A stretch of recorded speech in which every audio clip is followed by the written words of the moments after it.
Welcome to this episode of RTO Insights, brought to you by APRO, the Association of Progressive Rental Organizations, and sponsored by Rent Direct, a division of Nationwide, the country's largest retail buying group. Today's topic is It's a Rental World. Economists and social commentators have identified a new trend in the marketplace. One of the commentators defines it as access over ownership. There is a focus, according to these folks, on experiences over possessions. That's in a Yahoo News article entitled Rental Nation, Everything Borrowed. In the same article, the author refers to usership as the new ownership. What it means is that people are increasingly renting things that they used to own, and we're a part of that world. It's getting, according to these folks, bigger by the day. For example, home ownership is at a 20-year low in this country. Millennials and other young folks, even though they have the wherewithal to buy homes, are foregoing those first home purchases. They don't want to be burdened with the expense of home ownership. They want to stay lighter on their feet, where they can move around and enjoy experiences in life, and are perfectly willing to rent an apartment instead of owning a home, which ties them down. And so today you can rent Segways, you can rent bounce castles, you can rent pets, you can rent power tools. If you're lonely, you can rent friends.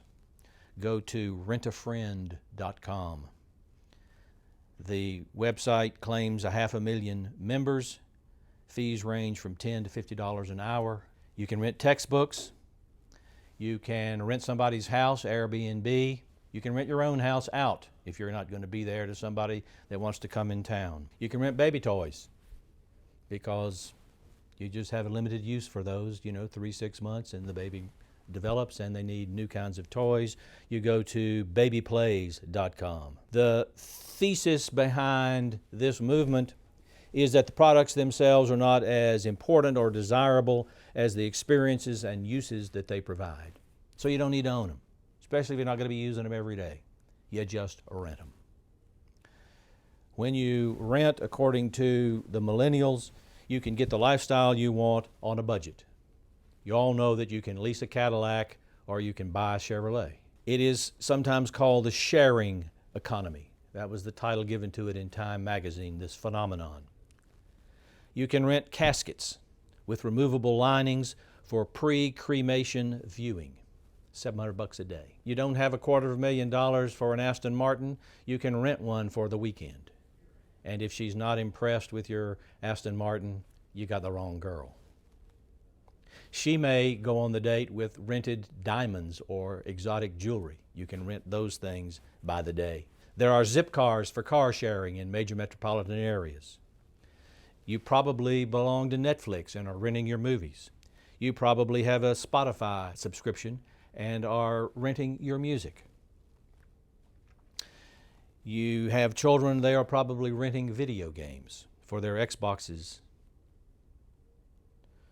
In your business, you may be renting space on the cloud instead of buying servers, databases, and software. Uber is an example of the sharing economy. You can rent an Uber by the minute, by the hour, and get around town instead of owning a car. You can rent solar panels for your roof, for your house.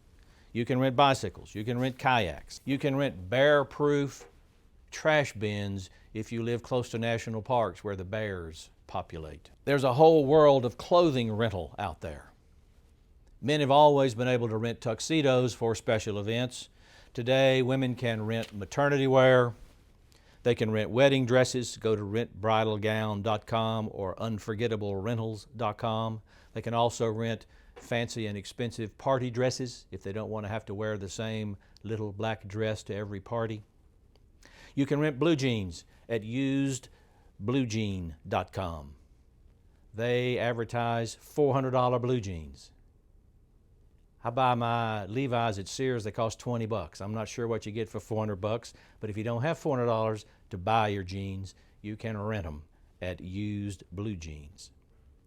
Women can rent handbags fancy handbags, some of which cost, I'm astonished to learn, $600 and more for a pocketbook. At bag, borrow, or steal.com. Another site is called Handbag Envy. We actually have a vendor now who is offering handbags to RTO dealers. He's got a program, and so some of your customers may want to rent their handbags. Women can rent fancy shoes. What the hell's a fancy shoe name? Jimmy Choos. You can rent Jimmy Choos at CinderellaMe.com. I'm not suggesting that RTO dealers launch jean rentals or textbook rentals in their stores.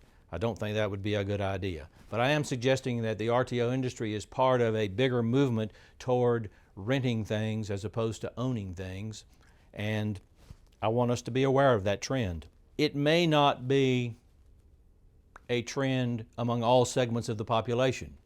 Your parents probably have storage units full of stuff they've bought over the years that they can't bear to part with.